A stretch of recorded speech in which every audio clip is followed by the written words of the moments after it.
I really wanted to make a video about this because when I hear the word passion, I get animated. I don't know what you mean by that word. But when you say follow your passion, it sounds really nice. In this video though, I'd like to explain why I have a little bit of a problem when I hear that advice. Why I suspect that you might also feel that way.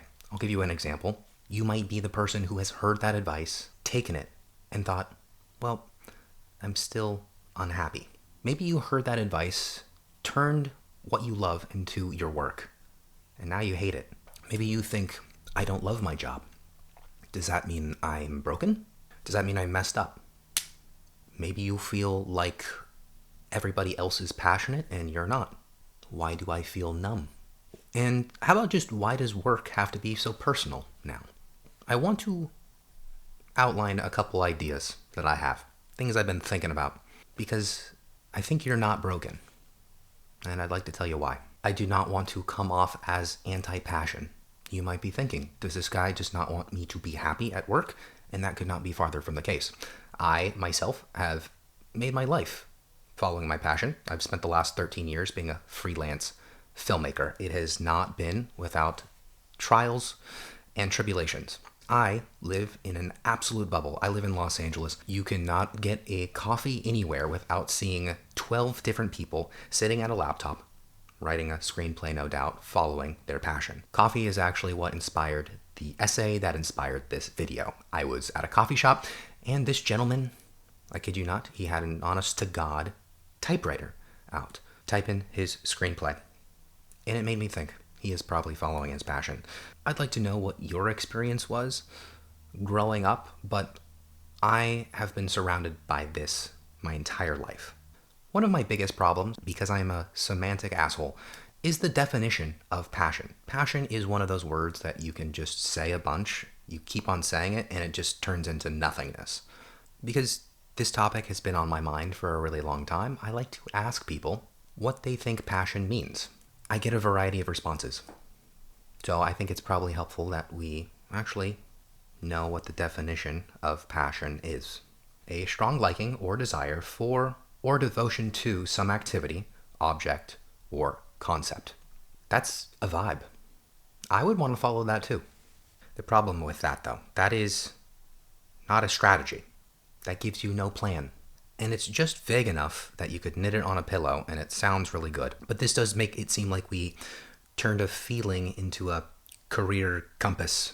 When I ask people, and I bet if I ask you what your passion is, you tell me all sorts of things. Maybe mowing the lawn on a nice sunny day.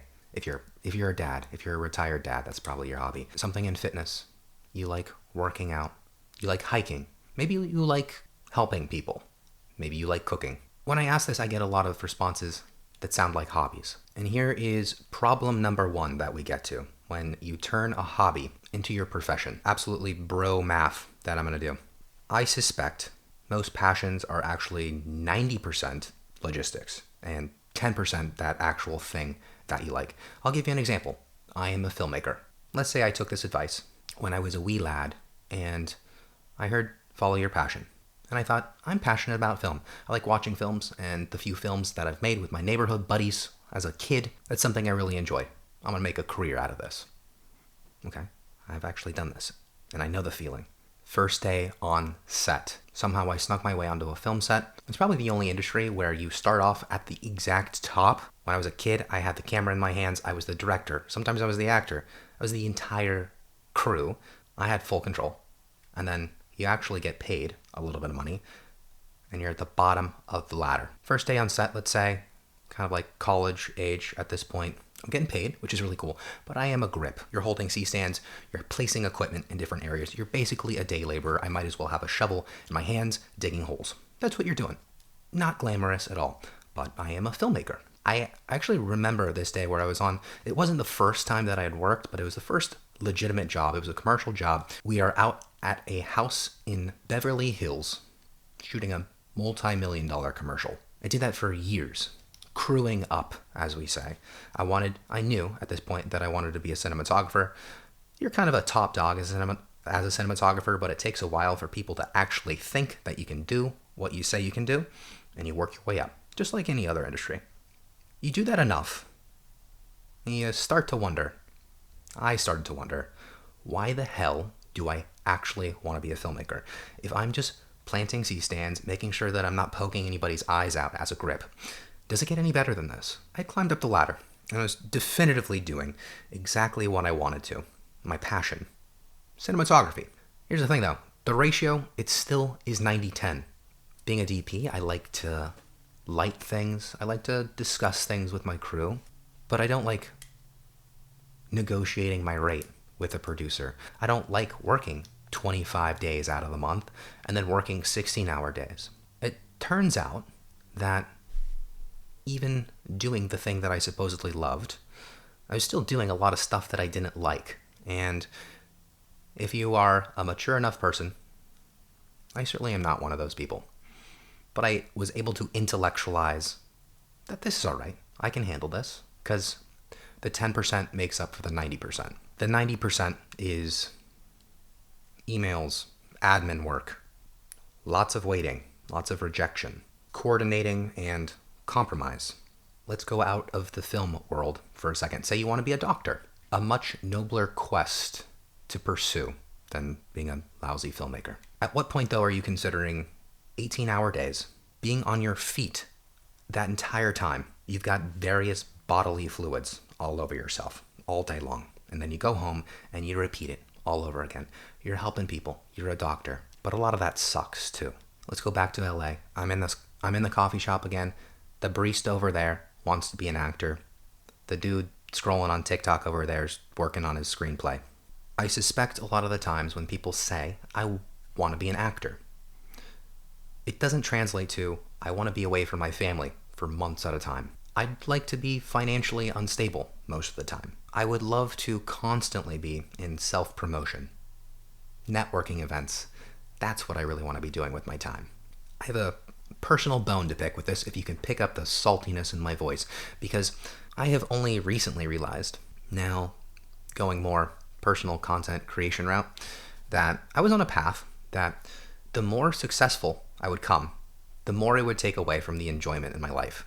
This happens a lot with film industry folk, but I think it happens in a lot of industries. It seems like the more successful you become, the more demanding the job in general becomes. Okay, I'm giving a little rant energy, and I don't like it. I do promise you that I have a better way of looking at this, where you can have your cake and eat it too. You can be passionate about what you do, but I do care a lot about giving advice to people that might lead them down the wrong kind of path. And I know from personal experience that this gives me kind of an icky feeling.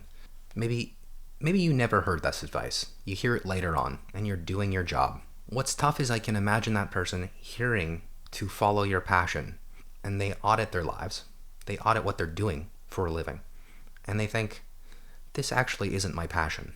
What's wrong with me? Did I do something wrong? What happens when you do take this advice? You become successful. You have monetized your passion.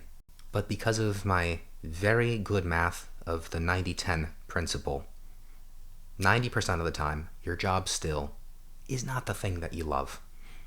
It's the logistical. What happens then?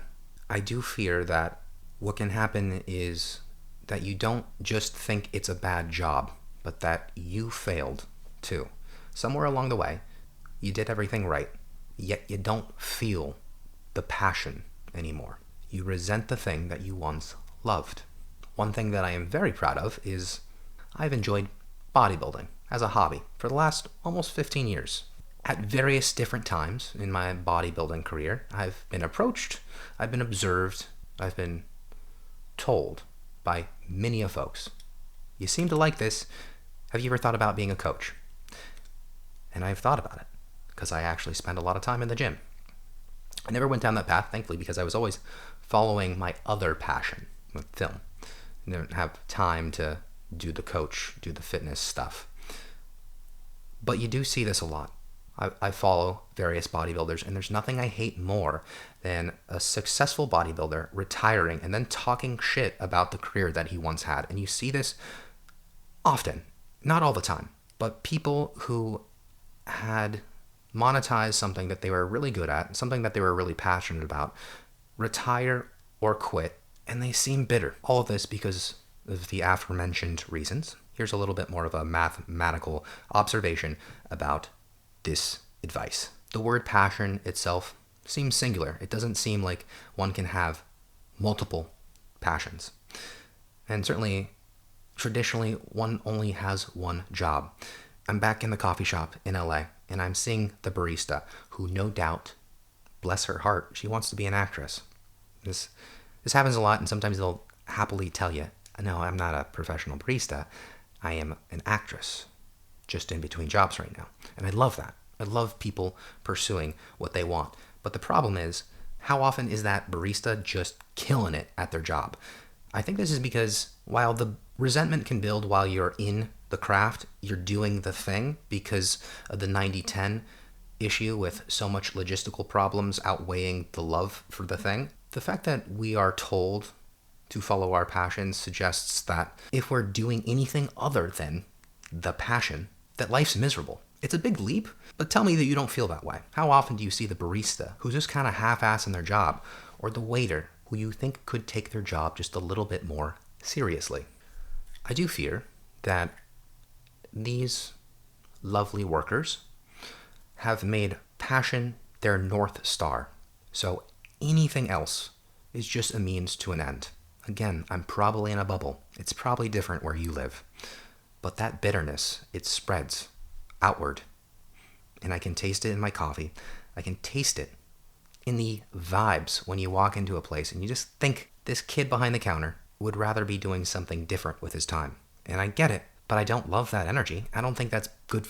It's not good for me, but I know it's not good for you behind the counter, sir. I think we're going to get to a point in the not so distant future where all of this is irrelevant because we live in a beautiful utopia and we're always constantly just doing what we love because we will have no choice, or all the robot overlords will be taking over. Either way, it doesn't matter. But in the meantime, I don't hate this advice. I don't think we should abandon it entirely, but I do prefer the idea that what if having to do what we love all the time, having to monetize our hobbies, we find a way to love what we're already doing. Is it possible? I don't know. I'm trying that. I'm going to tell you a little bit of a story. It is the parable of the Mexican fisherman. A businessman was vacationing in a small coastal village when he saw a fisherman unloading a small boat with several large fish. The businessman complimented the fisherman on the quality of his fish and asked how long it took to catch them. "Only a little while," the fisherman replied. "Why don't you stay out longer and catch more fish?" the businessman asked. The fisherman said he had enough to support his family's immediate needs. "But what do you do with the rest of your time?" the businessman asked. The fisherman replied, "I sleep late, fish a little, play with my children, take a siesta with my wife, and stroll into the village each evening where I sip wine and play guitar with my friends. I have a full and busy life." The businessman scoffed. "I have an MBA from Harvard and I can help you. You should spend more time fishing, and with the proceeds, buy a bigger boat.